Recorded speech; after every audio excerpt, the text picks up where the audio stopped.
ไม่เอิ้นไม่อย่างนี้เนาะเขาเอิ้นแก้มแกนไม่พี่น้องเราเปิดคลิปเปิดภาพมาก็อยู่กับน้องเลี้ยงน้องผู้โชคดีคนใหม่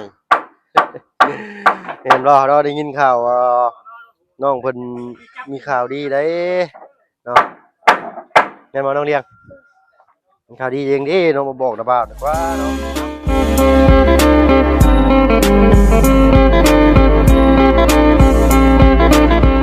มีปลาลูกคะแนนเนาะเอ้ยเนาะถ้าว่าเพิ่นก็กลับทักทายสบายดีเด้อพี่น้องเด้อเนาะพบกันอีกคลิปนี้ก็มาเว้าถึงเรื่องเรื่องชาติบ้านช่องของน้องเลี้ยงเนาะทางอาจารย์ลาวเพิ่นมีงบเท่าใดล่ะตอนนี้มีงบรวมทั้งทองมาเพิ่มงาน31,970,000 30 ล้าน9แสน31ล้าน31ล้าน9แสน76,000 31ล้าน9แสนเนาะ36,000นั่นบ่ได้ก็ได้มันสิจื้อยากพี่น้องเนาะโอ้ดีใจพี่น้องเนาะดีใจน้องเพิ่นเนาะมื้อนั้นเห็นน้องเพิ่นไปทางป่าหญ้าพี่น้องเนาะทางปลาลูกทางอันว่าทางปลาลุง FC เพิ่นว่าโอ้ยบ่ทางก็ย่าเพิ่นว่าเนาะให้รถฟอร์ดมาฟอร์ดเอาเนาะแล้วน้องเพิ่นก็ย้อนความว่าอยากได้เนาะอยากมีเฮือนอยู่เฮือนงามคือหมู่เนาะน้องเนาะใกล้แล้วแหละก็เพิ่มเลยว่าเซาน่ะเซาเขาเองมีแล้วเสาจะมีแล้วโดยเซาพ่อแบ่งกับพ่อไก่มีจักต้นล่ะยังบ่ฮู้ในตารางเฮือนเพิ่นบ่รวมทั้งหมดน่ะ15ต้นแต่เขาต้องแบ่งกับพ่อไก่คันเฮาเอาของพ่อไก่เฮาแบ่งกันบ่เท่าเทียมเด้เฮาก็ต้องเอาเงินซื้อให้เราไม่อีกเฮาเอาไม้นั่นเด้เฮามีเงินถามเขาเท่าเมื่อกี้นี่คือว่าต้นเสาในหั่นน่ะมีอยู่15ต้นบ่28กับ16ผู้หนึง7ผู้หนึง8ต้นนี่เนาะมันก็บ่เท่าเทียมกันบ่เท่าเทียมก็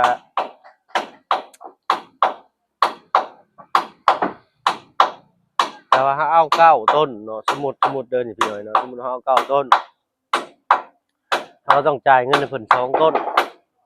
ถ้าให้เพิ่นไปรด8ต้นเอา7ต้นก็ได้เนาะเพื่อเป็นการแบบว่าบ่อันนั้นนะแต่เพิ่นจะ8ต้นหรือว่าเพิ่นสิให้เฮา8ต้นหรือเพิ่นสิเสียสละก็แล้วแต่เพิ่นเนาะต้องถามเพิ่นตื่มอีกถ้าว่าให้เพิ่น8ต้นเฮา7ต้นเฮาขอซื้อนำเพิ่นเพิ่ม2ต้นเนาะเฮาขอซื้อนำเพิ่น2ต้นนี้เพิ่นสิไล่เท่าใดหั่นน่ะสมมุติว่ามีเงินงบประมาณพอเฮือน9ต้นเนาะเพิ่นสิคิดนำเท่าใด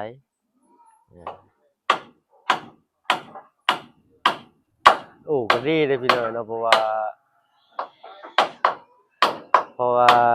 เฮามีเสาอยู่แล้วนะเสาบ่ยาวบ่ล่ะยาวเสานั่นเด้เสาบ่ใช้เบิ่งพาราเบาไปเบิ่งอยู่หั่นเนาะถ้าจะลาวเพิ่นเห็นได้บ่เรายังบ่ทันรู้ตอนนั้นน่ะโดยปะเราถามมาเด้เมื่อกี้นี่เขาไปถามเขาเลย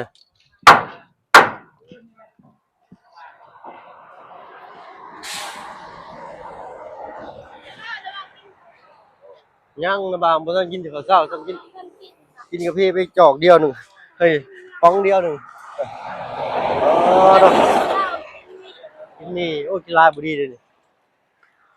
กีฬาเฮ็ดท้องอืดโซเดียมก็หลายอีกเนาะคือว่าอะไรคือว่าอาหารดีสุดแล้วพี่น้อยเนาะมีทั้งบ้านเฮานี่ก็ได้นี่ใช่อันนี้บ่โอ้มาพี่น้องป่ะมาเบิ่งเช้าน้องเพิ่นนำกันอันนี้เ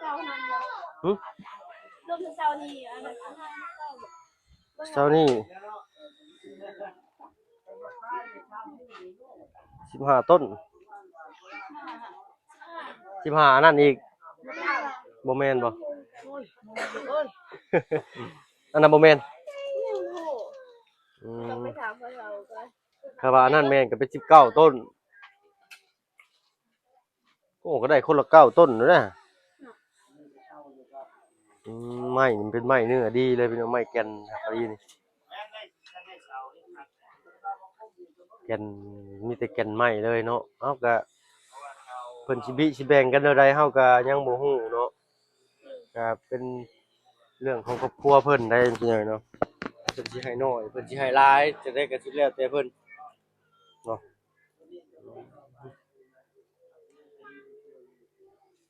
ถ้าว่าได้ตัวนี้ก็ดีพี่น้องเนาะก็ประหยัดงบไปในการซื้อเสาอีกเนาะแล้วก็สิได้เอางบซื้อเสานั้นไปปรับดินเนาะล่ะเนาะปรับดินนี่ก็สิได้ไวขึ้นอีกพี่น้องเนาะแม่นบ่ล่ะ19ต้นเสาตอนนี้พี่น้องเนาะนะ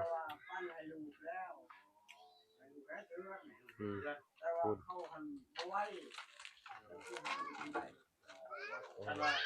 เจ้าหน้าที่เข้าไปถามเรื่องประตูอีกเนาะเบิ่งเราเบิ่งอยู่หั่นเนาะ เราไปเรื่อยๆให้งามไปเอาที่คุณมันออกหมด เอาไปกบอยู่นี่ให้งามนี่เนาะถ้ารุ่นเบิ่งมันยังนี่แมงยังนี่ คู่กันมันติดอยู่นี่ แมงขี้สูตรพี่น้องเนาะแต่ไม่แก่นน่ะลีได้นี่ ไม้นี่มันแห้งๆ แม่น แต่เขายังน้อยๆเพิ่นได้ไม้เนี่ย ไม้เพิ่นเอิ้นไม้หยังเด้เนาะ เขาเอิ้นแก้ม แก่นไม้แม่นมีแต่อันนี้บ่ล่ะบัดไม้กองนั่นเองของพอตู้กันอีกคือสิบ่ให้แล้วเนาะบัดอันนี้บ่แม่นบอลเจ้าว่าซะนี่ บ่ให้แต่อันนั้นแหละวันนี้เป็นน้องเขาเห็นห้องน้ำไม่ได้เขาก็บ่ต้องสร้างให้ดีแบบว่าไม่เท่าสิปลูกอิหยังก็ได้ล่ะไม่เท่าปลูก เอาเว้าสิดังขึ้นหน่อยนึงก็ได้หลายไม่มีอันเดียวพี่น้อยเนาะบอนนี้คือไม่เท่าไปเชื่อปลูกผัก ด้วย กับผู้แรกเนาะบ่เป็นดีเป็นแดงให้ก็อยู่เทิงไปเลยเนาะเอา วิวงามได้อยู่ถึง อยู่งามบ่ ด้วย สุดแล้วแต่พี่น้อยเนาะบัดบอลปีเป็นบอลเฮานั่งกินอ่าสุกี้มื้อนั้นนี่เป็นของบอลพอปะไก่บ่ น่าจะบ่ฮู้น่าจะเป็นบอลของกาย บอลเป็นเป็นน่ะเด้อ ด้วย เอาพี่น้อยเนาะนี่พี่น้อยเนาะจะได้จังโอ้ลมน้ำประตูตื่นอีกเนาะเอาพี่น้อยเนาะไปฟังกันว่าจากปากผู้เฒ่าเราเลยก็แล้วกันพี่น้อยเนาะฮึอันนี้ก็แม่นเนาะโอ้ต้นเหลื่อมไม้4ต้นนี่ฮะไอ้เห็นครัวโอ้โตใช้ประตูสบายดีเด้อประตูเด้อเนาะ สวัสดี เด้อสบายดีอะยะใช้น้องเลี้ยงมานั่งพี่เบิ่งหะ เนี่ยก็สบายดีการเที่ยว กาเตี้ยว ยังคือมีเตี้ยวดำเนาะ แล้วว่าอันนั้นเราสวัสดีอันนั้นคือไม้ซาดเหรอ มันยังเกือบใหม่ชาติ ก็คืออันนั้นแหละ อ๋อจะสูบเกือบใหม่ชาติโอ้ยสูบยากก็อยากใหม่แล้วได้ประตูเลยเนาะไม่ในกล้องนั่นนี่เป็นประตูแบ่งให้ลูกไปร้านเพิ่นน่ะบ่ เนี่ยตั้งพอ โดย ให้แบ่งให้ช่องให้น้องเขา โดย แต่ว่าเดี๋ยวนี้ชาวบ้านผู้ใหญ่ใจดีเพิ่นสิช่างให้อายก้อนหรือว่าช่างให้น้องก้อน โดย แต่ว่าให้เขาแบ่งเขาเอง โดยอืมอ้ายน้องนี่มีไผกับไผแน่เนี่ย นี่เด้อนี่เด้อ พ่อว่าไก่ กับไก่ อันนี้บ่ผมไก่ นี่พอนี่ อ๋อผมเลี้ยง โดย แล้วชื่อหยังก็ อันไม่อดี ไอ้ดี โดย เอาผู้หนึงได้ซะ อันนี้ อันไม่ คือกับเรานี่เนาะ โดย เอ่อ ผู้ลอยนั่นสุกี้ สุกี้โดย ผู้มักไปนี่ ผมบอกไปฮะ โดย ไปหาทางหน้าพุ่นเนาะ โดยนั่นล่ะ อันนี้คือพอโรงเรียนพี่น้องเนาะอันนี้แล้วก็เพิ่นแบ่งกันคนละจักต้นใหม่นี่ไผสิเอา7ไผสิเอา8ว่าเบิ่งอยู่หั่น โดยแต่ละเรื่องแต่เขาสมมุติว่าตั้งเฮือนผู้อายก่อนก็เว้านำน้อง โดย เขาบ่พอไม่บอก โดย เพิ่นสิตั้งให้เท่าใดจักเช้าและอ้ายเป็นผู้เอาผู้พันนำน้อง โอ้โดย ตอนหน้าเฮาก็สิใช้คืนเจ้า โดยเนาะ เพิ่นว่าตั้งน้องก่อนก็คือกันต้องผู้พันนำอ้าย เอาไปที่จุดจูน นั่นดูว่าให้มันถูกต้อง โดย นะบ่ให้มันเป็นคุณสะท้อน แต่ว่าเรื่องดินนี่ขอนำผู้ใหญ่ใจดีเพิ่น โดย เพราะว่าเฒ่าแล้ว เลย อยากกินปลาแน่อยากสูบยาแน่อยากกินทุกปีแล้ว แต่ว่าปีเลย โดยแต่ว่าร้านบ่แม่นร้านบ่ฮักบ่แม่นร้านบ่แพงเพราะว่าเพิ่นก็บ่ไหว เลย ได้ ว่าสมมุติว่าลูกบ่อยู่เด้ที่เจ้าสิแบ่งเจ้าที่เจ้าก็จะเอาเงินนำลูกนำหลานบ่บัด บ่คันว่าลูกบ่เฮ็ดให้นี่เดี๋ยวนี้เรื่องมันเขาสิบอกให้คันว่า บ่ลูกก็สมมุติซื่อๆนะแปลว่าถ้าสมลูกมื้อนี่แล้วเงินน้องจะดีนี่ลูกไปทางอื่นจังซี่นะ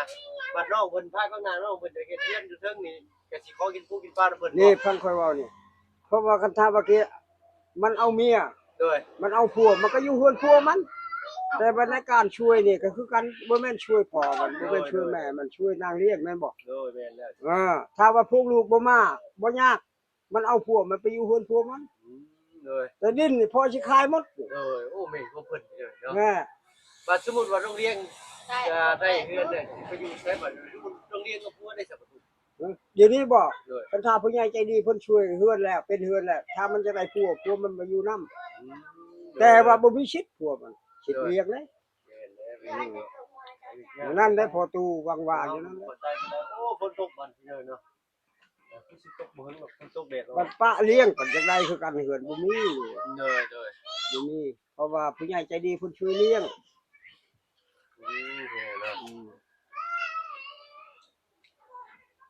แม่มันบ่มีชิดผัวพ่อมันชิดมัน โดย ถ้าว่าแม่มันเอาผัวมาอยู่นํบัดเมื่อเขาถูกต้องก็อยู่บ่เป็นหยังให้อยู่ บ่ถูกต้องก็ บ่ถูกต้องก็บ่มีชิดได้ผัวมันเลยเมียอันแม่มันอยู่นํมันก็ชิดมัน แต่ว่าแม่มันอยู่ได้ผัวมันจะเป็นเมื่ออยู่เว้ย คิดอยู่ลูกเพิ่นสิได้เนาะ โดย ประมาณนั้นได้อพี่เลยเนาะเพราะว่าทางจุดประสงค์ของผู้ใหญ่เพิ่นก็แบบนั้นตลอดอยู่แล้วพี่เลยเนาะเพราะว่า โดย เด็กน้อยหั้นนะยังบ่ทันเฮ็ดหายังบ่ได้เพิ่นเห็นเพิ่นศึกษาแล้วเพิ่นก็อยากให้น้องเพิ่นมีเนาะมีชีวิตที่ดีขึ้นเพื่ออนาคตภายข้างหน้าของน้องเพิ่นเนาะบ่ถึงบ่ประตูคนป่าบ่คุ้มนี่เนาะ จะเบิ่งเป็นฟังนั่น พุ่นอยู่พุ่น หึ อยู่พุ่นจิตใจของหลาน ไม่ใช่ นี่ วัด นี่ แรกอัน คนปุ๊กแรกปั๊บให้มันเพียงนั่น อยู่เทิงพุ่น เอ เนาะ อ โอ้ต้องขึ้นไปเท่าไหร่บาท ปรับให้มันเพียงเลยดีแล้วลูกเอ้ยงามแล้วผู้นี้ไกลทาง ปรับให้มันเพียงได้ปรับให้มันแบบว่าเพียงกับตัวนี้บ่หรือ บ่ ว่าเพียงอยู่เทิง บ่เพียงหน้าดินตัวนี้ก็ยาแต่ว่าให้มันเพียงงามให้เป็นงาม โดยพูดพี่เลยเนาะ ให้มันตั้งเรือนได้แล้วแหละ พุ่นแหละนอนอยู่เทิงป่ามันบ่ได้ต้นขี้เล็กต้นน่ะพี่เลยเนาะต้นนั้นก็สิปรับบ่ยากอยู่เนาะก็แค่ปรับอยู่บนนี้ปึ๊บแล้วก็ปรับลงมาทางหน้า ฟังมันจะลวงสีแห้งอ้อแต่อย่า โดยโอ้มันบ่ได้ต่ำได้นี่ แต่ว่าของเงินตัวนี้ก็ยังว่าสูงแล้วถ้าว่าตัวนั้นปรับหน่อยนึงนี่โอ้สูงบ่ให้เว้าเจ้าลงเจ้าก็สิได้ลงไปเลยอ้อมลงทางหลังบ้านพี่เรือเจ้าสิได้ขุดห้องขึ้นก็ชั้นความชันประมาณ30องศาเนาะกิ่งลงมาก็เป็นข้อหักเลยแหละพี่หน่อยเนาะประมาณนั้นพี่หน่อยเนาะอันนั้นก็บ่พอเว้าถึงแล้วกันพี่หน่อยเนาะแต่ว่าไม้นี่มีอยู่15ต้นเพิ่นสิแบ่งกันได้นี่แหละพี่หน่อยเนาะ15เลย15ล่ะแล้วก็แม่ก็มีแม่คือชัด ผู้ละ8ผู้ละ7ไผสิได้8ไผสิได้7บาท 15เลยก็คือละ8 15ผู้หนึง8ผู้หนึง7แหละ คือ8ถึง7แต่ว่าในการสร้างนั้นทางผู้ใหญ่ใจดีเพิ่นสร้างอ้ายก่อนหรือว่าสร้างน้องก่อนแต่ว่าให้เขาแบ่งปันให้เขา โอ้ อยู่ อัน กัน อ้ายกับน้องนี่บ่อันนี้บ่เกี่ยวเด้เนาะผู้ใหญ่เพิ่นสิใช้น้องเลี้ยงเพิ่นผู้เดียวประตู เอาตาเอา ข เนาะ อฮูแล้วพังพอเมานี่ให้มันแจ้ง โดยลูกเข้าใจแล้วว่าไผสิสร้างก่อนนะบัดนี้ แต่ว่าข้อชิมอบมันมอบให้อายกับน้อง โดย แต่ว่าดีๆผู้ใหญ่ใจดีเพิ่นมาแล้วช่วยผู้นี้ โดย แต่ว่าลูกผู้นี้ โดย แต่ว่าเพิ่นสิช่วยผู้นี้ก่อนกับบ่น้ำน้องก่อน โดย น้ำน้องก่อนเช่าตัวนี้ อันนี้นี่มีแต่ให้ไอ้ดีเพิ่นนั่นแหละไปเว้ากับเพิ่นผมไก่เอง อย่าง เนาะ นั้นแหละผมว่าถ้าว่าเช่านี่ผู้ใหญ่ใจดีเพิ่นเอามาแต่เพิ่นอันนั้นแม่น โดย อันนี้เช่าของพ่อนี่นี่มือ โดย พ่อปันให้อายเลย โดย ให้น้องแต่ว่าการที่เป็นเขาช่วยเหลือผู้นี้ของลูกผู้อายก็อายผู้พันน้ำน้อง โดย บ่ ก็ลองเว้ากันเบิ่งเนาะ อืม ว่ามีแต่ไอ้ดีกับ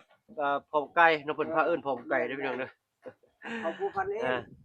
บ่มี ให้ไอดีไปโอ้ลมเบิ่งพี่น้อยเนาะว่าผู้ใดสิได้8ผู้ใดสิได้7ก็สุดแล้วแต่เนาะทางเฮาก็ นี่เศร้าแบบเศร้าของพอ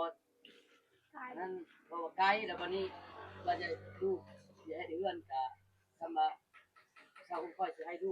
นั่นเป็นก้อนเป็นตอนนั่นเบาแบบนั้น โดย เศร้าสมมุติของค่อยจะก็ให้รู้ โดย นั่นแหละอยู่กันนี่แหละ โดย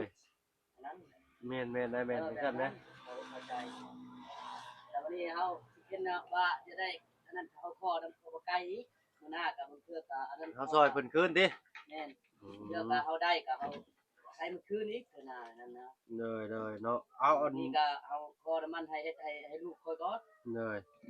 สมมุ เรา ติ เพิ่น ว่า สิให้ เขา จัก สิ ต้นก็ยังบ่ฮู้เนาะ นี่สมมุติว่าเขาสิสร้างให้เพิ่นนี่นางเลี้ยงนี่เก่าเช่า เลย จะเป็นผู้อ้ายนี่ติดหนี่มาหันเช่านึง เลยเอาประมาณนั้นพี่น้อยเนาะแต่เฮาก็ถามฟังอีกว่าสิได้คำตอบจากพ่อไก่ว่าแนวใดก็สุดแล้วแต่ครอบครัวเพิ่นได้พี่น้อยเนาะเฮาก็บ่มีสิทธิ์ที่ไปก้าวกายเพิ่นแล้วโรงเรียนเนาะเจ้าต้องเอิ้นพ่อไก่ว่าแนวใด น้าบ้า นาบ่าวเนาะสุดแล้วแต่นาบ่าวเจ้าเนาะถ้าว่านาบ่าวให้ลูกให้หลานก็ดีใจเนาะถ้าบ่ให้ก็ บ่เป็นหยัง บ่เป็นหยังพี่น้อยเนาะเพิ่นก็ยังบ่มีคือกันหั่นน่ะเนาะเอาก็ประตูเพิ่นก็มีซำนี้เพิ่นก็แบ่งปันลูกหลานเบิดแล้วพี่น้อยเนาะถ้ารุ่นเบิ่งนำกันเติมอีกพี่น้อยเนาะเอาขอบคุณทางประตูหลายๆเด้อประตูเด้อโดยสวัสดีไปโรงเรียนไปเฮา อยู่ไปสบายดี ผู้แหละผู้ต้นขี้เล็กพี่น้อยเนาะ ทำไมเอามานำเนาะทำไม ปวดหัวลุกขึ้นก็ปวดหัวพี่พี่น้อยเนาะก็ค่อนข้างอยู่สูงพอสมควรได้บ้านน้องเลี้ยงเพิ่นนี่ได้ฮะอะไรเล็กอะไรก็ น่าเขาจะเอาเข้าไปผ่าน ฮะมีหยัง ก็ว่าคนที่ขับรถเมื่อกี้นี้เขาจะเอาเข้าไปผ่านเอาเข้าอยู่เพื่อนเขาเขาเบิกเขาปะไว้นั่นเลยอันหยัง เอาหยังก็ เขาดึงเสือกเขาสิเอาเข้าไปผ่าอยู่เพื่อนเขา เอาเข้าไปฝาก ไปผ่า จักแล้วบ่ฮู้เนาะบ่ฮู้คือกันได้ทางลุงเฮิมเพิ่นพู้นแหล้วเนาะเอ้าเดี๋ยวเราก็